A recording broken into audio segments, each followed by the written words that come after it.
I'm dating. I'm looking at the guy or gal or non binary person sitting on the other side of the table, sipping whatever they're sipping. And I'm asking myself the same thing they're asking themselves, which is this a good prospect? How do I know?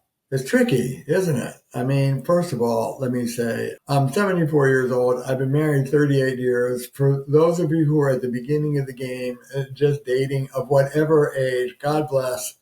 My heart goes out to you. This is not the easiest time in history to be finding a love mate, let me tell you. Thank God for the internet, or we'd all be screwed. But so here you are. You're on your first, second, third date, whatever, and you're asking yourself, how do I assess whether this person's a good boyfriend or girlfriend or whatever? How do I know how they handle themselves in relationships? The answer is you don't. I call this steering on ice. You can have approximate knowledge because here's the wrinkle. When you're in the dating phase, and I love talking like this because it's like the reality. When you're in the dating phase, you're auditioning for each other. And I hate to tell you, but unless you're unbelievably either secure or narcissistic, you're lying. Well, that's a little harsh. You're on good behavior. But you're putting your best face on, you're putting your best foot forward, and you're being seductive, and maybe sexually, maybe just emotionally. I remember 40 years ago, Belinda and I were lovers. It was like 3 a.m. in Cambridge, Mass, and we were smoking back then. I haven't smoked in almost 40 years, but we were, and we ran out of smokes, and we piled in the car and drove to Harvard Square, and I got a couple of packs of cigarettes, and we smoked these weird Indonesian, I'm sure they were lethal.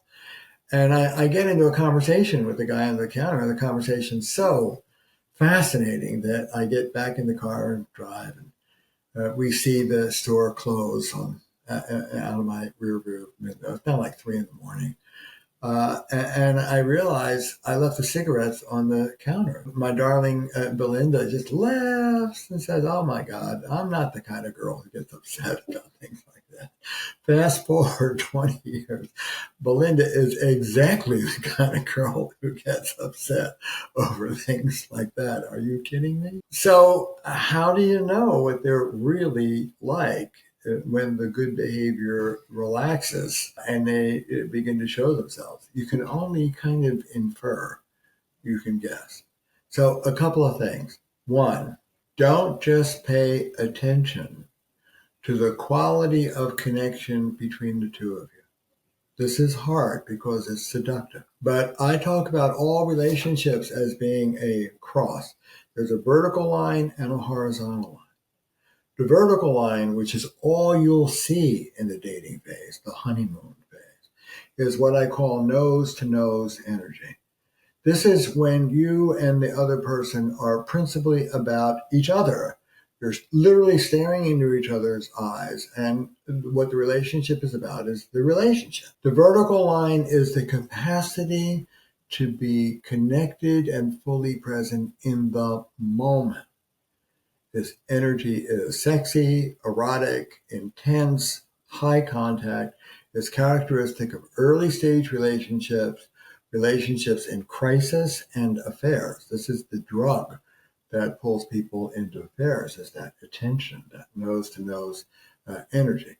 If you're a real couple, sooner or later you move in, you have a dog, you have a mortgage, you have kids, whatever. You move from nose to nose energy, that vertical line, to side by side energy, the horizontal line. You are now partners working in tandem together to have a life.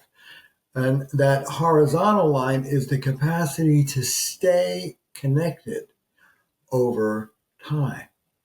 And the energy of that horizontal line is responsibility, steadiness, maturity, and it's boring. This is exciting, and it's kind of like vacation. This is responsible and safe and steady. but you could fall asleep. And all healthy couples, once you're on the other side and you're committed, struggle to get from here to here. You have to get from here to here if you're going to have sex with each other. And so all but very young couples are struggling with the tension between that domestic sleepy energy and that wild erotic energy, and how to keep both at the same time.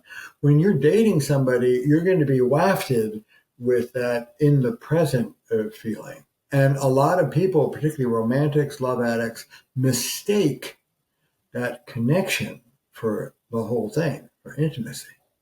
What you don't understand is that Bill could be fully there in an amazingly connected way with you on Tuesday and Sally on Thursday and Buffy on Friday. Nose-to-nose energy is part of the game, but you don't see how they handle themselves over time. So here's some things you can do. Ask about their relationship history. Get some sense of how they've handled themselves in the past. And do some thinking about how they answer that question. Obviously, there will be failures in the past, or they would be still with them. So what happened? Does this person have any insight? Do they take any responsibility for their part of what happened? Or is it all about everybody else and what kind of hapless victims they are? Get some sense of how they handle themselves. Find out, I'm sorry, but I'm a therapist, about their childhoods. Did they have happy childhoods or very unhappy childhoods? And if it's an unhappy childhood, what, if anything, have they done about it? What kind of relationship do they have currently with their family, and why? If they've had an unhappy childhood, have they done any therapy? Have they done any healing work? So get a sense of their history, both their personal childhood history, their therapy healing history, if their childhoods warrant it, the history of their other relationship. Meet with them and their friends. See what kind of friends they have and see how they handle themselves with other people. And eventually meet with them and, Lord help us, family, and see how that works out. The great spiritual teacher Baba Ram Dass used to say, if you think you're enlightened, spend a weekend with your family. So as best you can, contextualize. You don't have the option of seeing how they handle themselves over a long period of time. You're not with them that long, but get a sense of how they have handled themselves in relationships, their family, their friends, previous relationships. And it isn't just what happened to them, it's how they talk to you about what happened to them. Do they have a sense of maturity? Do they have a sense of responsibility? Are they willing to look at themselves and learn?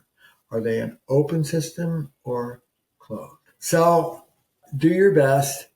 Trust your judgment. Think about not just who they are, but assess how they're treating you, not just who they are as people. They can be wonderful people to their friends, but if they keep showing up a half hour late for dates with you, they can be wonderful, but they're not treating you very well. So assess who they are, assess how you're being treated, trust your feelings and your gut, and put them in context. Let's hear about your childhood. Let's meet your friends. Let's meet your family. And then you do your best. I say, particularly to women, you don't want to find the perfect guy.